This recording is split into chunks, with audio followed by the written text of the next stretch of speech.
Ng Tainan Health Bureau, sa planta ng Soapberry Biotech, nakasil ang ilang kahon ng lip balm, nag-import ng compound ingredients ang kontraktor, may ipinagbabawal na Sudan 4. Hindi na ipadala, nag-order kami ng 6,000 pieces, lahat nasa planta, hindi lumabas. Kusang inalis ng Soapberry Biotech, at nasil ang 5,977 lip balm, sabi ng kumpanya, sa gitna ng Oktubre, nakakita ng video sa China, pinag-alalahan ng may Sudan Red, nakipag-ugnayan sa kontraktor. Kinumpirma ng kontraktor sa Singapore.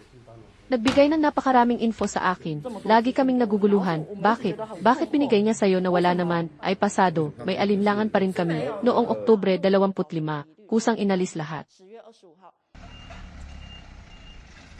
Kahit supplier sa Singapore, nagpadala ng report na ligtas, pero nag-aalala pa rin ang kumpanya, agad ipinablock para pakaiwas, hindi lumabas sa merkado ang may duda, pero para sa peace of mind ng customer, nag-aalok pa rin ng refund.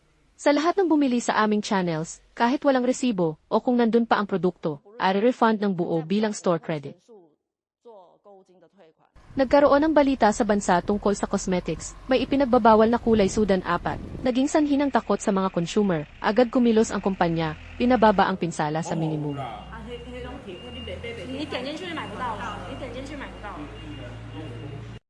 Gusto mo ba ang content namin?